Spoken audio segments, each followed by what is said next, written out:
రూపాయి కానీ ప్రభుత్వ ఖజానా నుంచి కానీ పార్టీకి పోలేదు. ఇక్కడ 100 కోట్ల ఎక్కడ స్కామ్ 2000 కోట్లు నష్టపోయింది ఢిల్లీ ప్రజలు నష్టపోయారాడ. ఇక్కడ కాళేశ్వరంలో 83,000 కోట్లే ప్రాణహిత చేవేళ్ల, అది శాస్త్రీయబద్ధమైన ప్రాజెక్టు.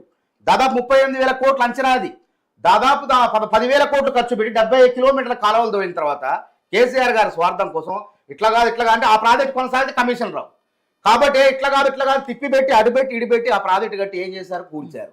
కాబట్టి ఇందులో అవినీతి జరిగిందా లేదా అనేది తొందరలోనే తెలుస్తుంది. అసలు సూత్రధారులు తొందరలోనే జైలుకు పోతారు. నిజంగా ఈ వీళ్ళ మీద జరిగిన ఫోన్ ట్యాపింగ్ కానీ ఏ అవినీతి విద్యుత్ కొనుగోలు అవినీతి కానీ జరిగితే ఇలా చంచలగూడ చర్లపల్లి జైలు సరిపోదు. మాజీ మంత్రులంతా జైల్లో ఉండాలి, ఎమ్మెల్యేలంతా జైల్లో ఉంటారు, 20 జైలు తిహార్ జైలు కూడా పంపాల్సి వస్తుంది. కాబట్టి విచారణ అనేది మేము విచారణ జరపవచ్చు. కాంగ్రెస్ ప్రభుత్వం ఏసీబీ ఉంది, సిబిసిఐడి ఉంది, తర్వాత విజిలెన్స్ ఉంది, వీళ్ళ ద్వారా మనం విచారణ జరిపి జైలుకు పంపవచ్చు. కానీ అది కాదు, రాజ్యాంగబద్ధమైన న్యాయ జ్యుడిషియరీ కమిషన్లే చేయాలి ఈ పని. రిటైర్డ్ జడ్జిలు చేస్తే విచారణ చేస్తే సక్రమంగా చేస్తారు. ఇలా ఒక ఈఎన్సీ కాళేశ్వరం ప్రాజెక్టులో పనిచేసిన హరిలాలు 100 కోట్లు దొరికినాయండి ఆయన దగ్గర.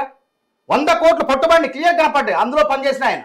మరి హరిలాల్ దగ్గరే 100 కోట్లు పట్టుబడితే అసలు సూత్రధార దగ్గర ఎన్ని వేల కోట్లు పట్టుబడాలా?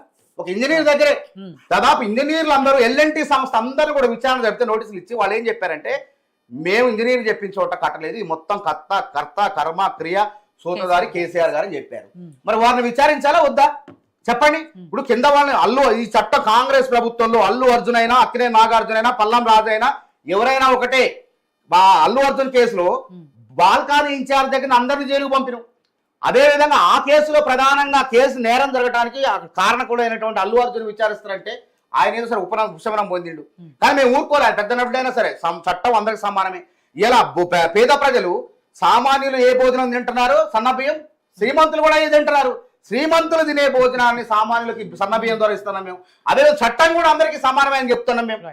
కాబట్టి ఇక్కడ క్లియర్ గా అందరినీ విచారించిన తర్వాత కేసీఆర్ని కూడా విచారించాలి, ధర్మం అది, అది న్యాయ సమ్మతం. విచారించకుండా కేసు ముగించేసి ఆయన నిందితుడు చెప్తే బాగుంటుందా చెప్పండి.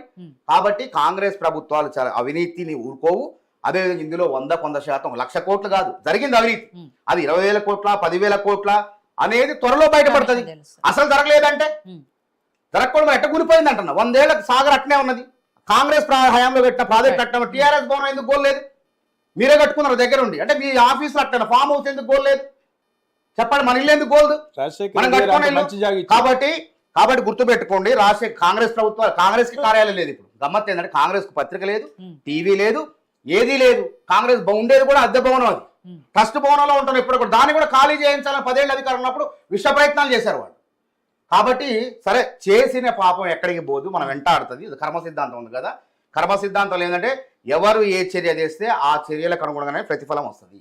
కాబట్టి ఆ ప్రతిఫలం నుంచి ఎవరు కూడా తప్పించుకోలేడు. అది గీత చెప్పింది, అది గుర్తు పెట్టుకుని నాకు టైం అయిపోయింది, వెళ్ళొస్తున్నాను.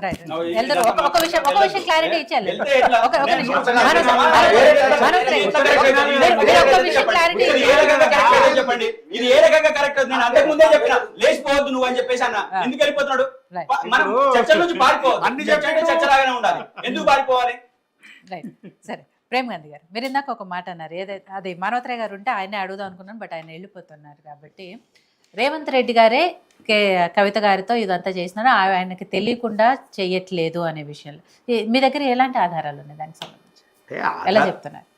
ఆధారాలు అనేది ఏం లేదు, ఏదైనా కానీ వాళ్ళు మాట్లాడే విధానం, వాళ్ళు తీసుకున్నటువంటి స్టెప్ బై స్టెప్ అని ప్రజలందరికీ. ఎందుకంటే ఇక్కడ ప్రతిసారి కూడా బీజేపీ బీఆర్ఎస్ ఒకటే అనేది వస్తుంది. ఈవెన్ మానవతరాయ్ గారు కూడా పదే అదే విషయం చెప్పారు. ఇప్పటికే ఆ రెండు ఒకటే అని చెప్తున్నారు. ఇక మాట ఎప్పుడైనా వాళ్ళకి అదే పని కదా, వేరే పని ఏం లేదు కదా, ఎప్పటికీ చెప్తా